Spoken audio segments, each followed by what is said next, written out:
Session d'information sur Télé 50. Bienvenue à vous et merci d'être avec nous. Direction le Palais du Peuple, les concertations nationales poursuivent leur cours normal. C'est mercredi, les délégués aux travaux se sont retrouvés pour la deuxième plénière depuis l'ouverture du forum. Le bureau du Présidium a officiellement présenté les membres désignés dans le groupe thématique ainsi que leur répartition dans les États généraux. Une plénière aux allures d'une rencontre parlementaire.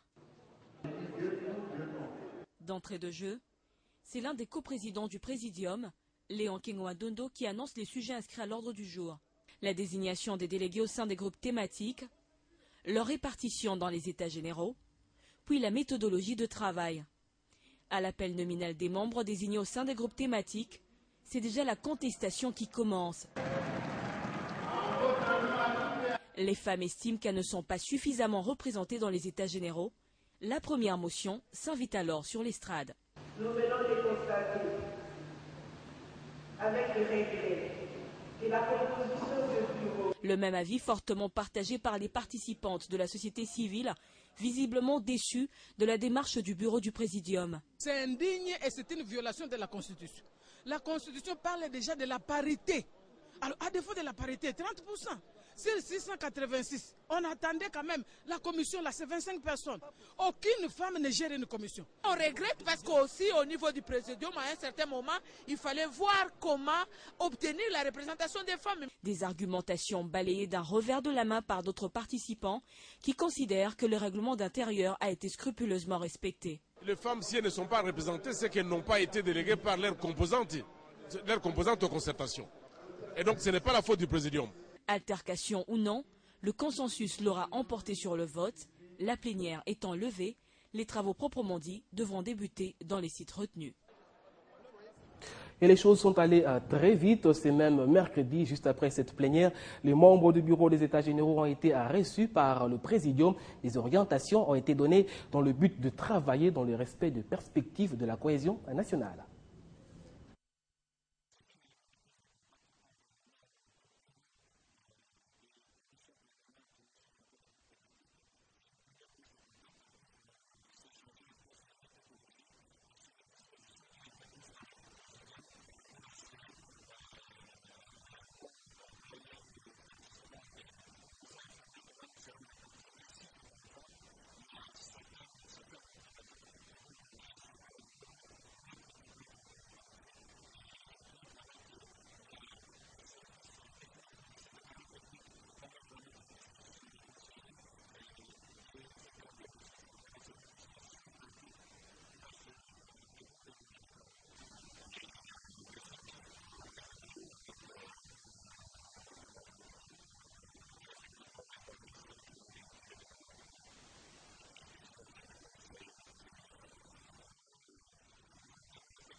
Visiblement, cette question de représentativité des femmes au sein du bureau des États généraux des concertations nationales a besoin de réponses. Elle qui a été en tout cas au centre de questions houleuses ce mercredi. C'est justement le but de la démarche initiée par la plateforme de femmes qui revendique son droit de représentation au forum à hauteur de 30% comme prescrit dans la Constitution. Dans la salle des spectacles du Palais du Peuple, ce mardi soir, les femmes de différentes composantes se sont retrouvés autour de l'Élysée Mounemboué pour tabler sur la problématique de leur représentation au sein des bureaux des États généraux des concertations nationales.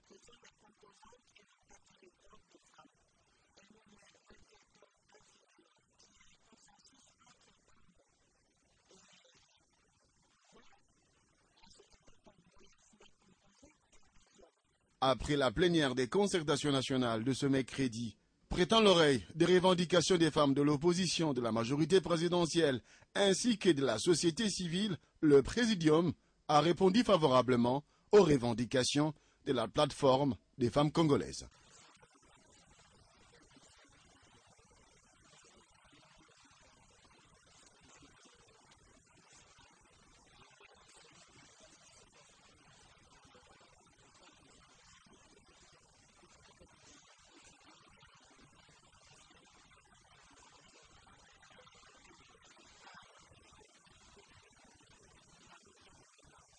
Sagesse, expérience, respect des textes, c'est l'esprit qui guide les coprésidents du Présidium déterminés à mener à bon port les débats des concertations nationales, ainsi matérialiser la vision de la cohésion nationale, gage de la lutte contre la balkanisation de la République démocratique du Congo.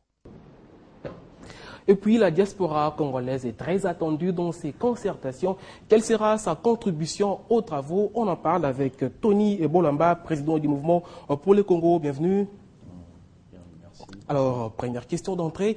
Quelle est d'abord votre appréciation par rapport à la démarche du président de convoquer ces forums? Bon, nous étions très contents parce que depuis longtemps, quant à notre association, nous avons toujours voulu qu'il y ait dialogue entre nous, les Congolais, parce que nous avons senti qu'il y avait un malaise. Donc, même lors des dernières élections de 2011, il y avait beaucoup de perturbations et beaucoup de revendications. Il fallait à un moment donné que la présidence de la République prenne une décision de réunir tous les Congolais afin que nous puissions parler de notre pays. Ah voilà, alors deuxième question, la diaspora congolaise dont vous faites partie a été conviée à ces forums. Alors, quelles sont les grandes lignes de votre cahier des charges à ces forums? Bon, la diaspora est arrivée un peu éparpillée. Mais chaque association de la diaspora a son cahier des charges. Nous avons par exemple certaines revendications à déposer. Par exemple, lorsque nous avons souhaité qu'il y ait dialogue entre les Congolais, à l'issue de ces dialogues, nous avons voulu qu'il y ait un gouvernement d'ouverture. L'ouverture ne veut pas dire débauchage. C'est-à-dire, vu que les pays stagnent, continuent de stagner, c'est pour le moment, nous avons souhaité qu'on fasse appel à d'autres intelligences de la République afin qu'ensemble, nous puissions amener les pays au bon port. Autrement dit, en quels termes attendez-vous de résultats? À quel niveau précisément? À quel niveau? Vous attendez des résultats en quels termes concrètement? Bon, nous espérons que ça sera positif. Parce que lorsque la famille s'est réunie, quelles que soient les divergences que nous pouvons avoir entre nous, nous aboutirons toujours à une solution négociée et pour le bien de notre population et pour le bien de la République. Dernière question, Monsieur Tommy, quel sera vraiment le vrai apport de la diaspora dans ces forums, dans cette concertation? Moi, j'estime que, comme vous le savez tous, notre gouvernement est le gouvernement le plus contesté par sa diaspora. Oui. Donc, à l'issue de ces concertations, parmi nos propositions à faire, nous souhaiterons vivement que lorsque, par exemple, nos autorités voyagent à l'étranger, puissent vaquer à leurs occupations, puissent travailler calmement. Dans ces sens-là, nous avons souhaité qu'il y ait un cadre de dialogue permanent entre la diaspora et les gouvernements, via nos ambassades, par exemple. Ça peut se faire. Est-ce que les concertations sont vraiment, c'est vrai, cadre attendu? J'estime que c'est un vrai cadre parce que dans ces concertations, il n'y a pas l'opposition, il n'y a pas les pouvoirs, il n'y a que les Congolais qui se parlent entre eux. Donc nous sommes là pour parler entre nous, nous sommes là pour l'ordre des esprits, même si nous ne sommes pas tout à fait d'accord de la façon dont certains recrutements ou de la façon dont on a choisi certains représentants, nous restons positifs et pensons que nous aboutirons à des solutions appréciées par nos populations. Monsieur Tony Bolamba, merci à vous. C'est moi qui vous remercie. Je rappelle que vous êtes président du mouvement pour le Congo, un de participants d'ailleurs aux concertations nationales. Autre chose à présent, le gouvernement congolais est engagé à lutter contre l'exploitation illégale et le commerce illicite des espèces de flore et de faune, un engagement qui passe notamment par la mise en place d'un système d'information et de gestion forestière. Il aura comme objectif le suivi de la production forestière et opérer les pénalités requises pour permettre à l'État de rentrer dans ce droit. Mathieu Kamango. Le gouvernement de la République accorde une place de choix à la gouvernance dans ce secteur, aujourd'hui en péril, et ce, face à d'innombrables défis, dont l'exploitation illégale, le braconnage et le commerce illicite de ces ressources de flore et de faune. C'est à juste titre et à bon escient qu'est née l'ambition de faire de notre pays une véritable puissance environnementale. Exploitation illégale, le braconnage et le commerce illicite des ressources de flore et de faune, innombrables défis auxquels le gouvernement congolais veut répondre.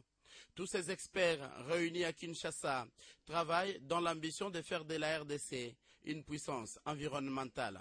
C'est depuis 2005 que les chefs d'État et de gouvernement de la Commission des forêts d'Afrique centrale, en sigle COMIFAC, ont pris l'engagement d'opérationnaliser le plan de convergence sous-régional en lançant des activités prioritaires en vue d'atteindre les objectifs de conservation et de gestion durable de forêts. La valorisation économique de cette filière passe par 3 piliers: la certification, la traçabilité et la lutte contre l'exploitation illicite des ressources forestières et fauniques, les suivis de l'utilisation des dites ressources et le renforcement des mécanismes de contrôle. La RDC, potentiel immense, constitué de 155 millions d'hectares de forêts, présente l'illustration atypique à un paradoxe en termes de son développement socio-économique. Parlons à présent du secteur de l'emploi en RDC. Quelques leaders de jeunes ont été formés en matière d'élaboration, de suivi et évaluation de projets de développement concernant la création d'emplois à travers les petites et moyennes entreprises. Ce mercredi, une cérémonie a été organisée, question de marquer la fin de la formation, un événement qui s'est déroulé sous l'œil vigilant du ministre de l'Emploi, Bahati Lukwebo, ainsi que de personnalités du pays. Ils sont 700 leaders issus des associations des jeunes. Ils vont servir d'exemple à toute la jeunesse congolaise, appelée désormais à créer de l'emploi, et cela à travers des formations comme celle-ci qui vient de s'achever pour lutter contre la pauvreté et le chômage. Des techniques et méthodes permettant d'élaborer facilement des projets, d'assurer la gestion, le suivi et l'évaluation des entreprises, un éventail de disciplines dont s'arme désormais cette jeunesse. Comme on est des jeunes entrepreneurs, on peut créer des entreprises et amener des gens avec qui nous allons travailler. Donc je me sens vraiment capable. Des connaissances à utiliser à bon escient, conseille le ministre du Travail, le gouvernement disposant déjà d'une politique de financement des petites et moyennes entreprises.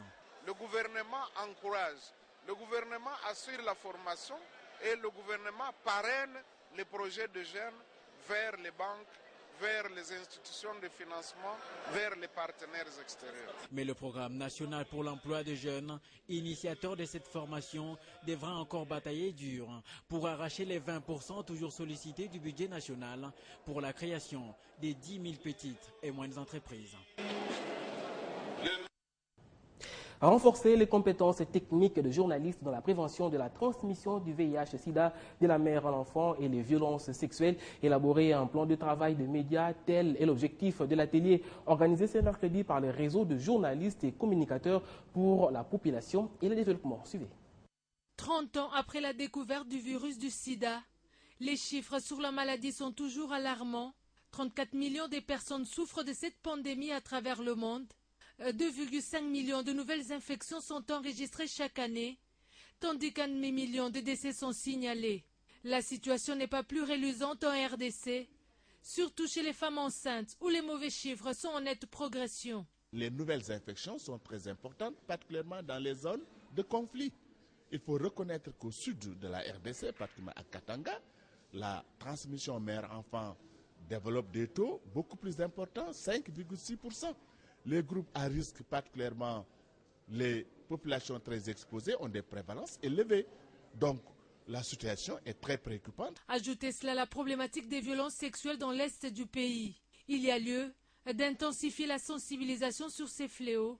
C'est l'essence de ces assises de Kinshasa qui réunissent les professionnels des médias. Quand les journalistes prennent cette responsabilité, nous disons, nous vous accompagnons afin que les journalistes aient vraiment les instruments nécessaires pour véhiculer le message. Pour ce premier jour, les exposés ont été consacrés aux différentes matières liées à la prévention du VIH et à l'organisation de la lutte contre les violences sexuelles.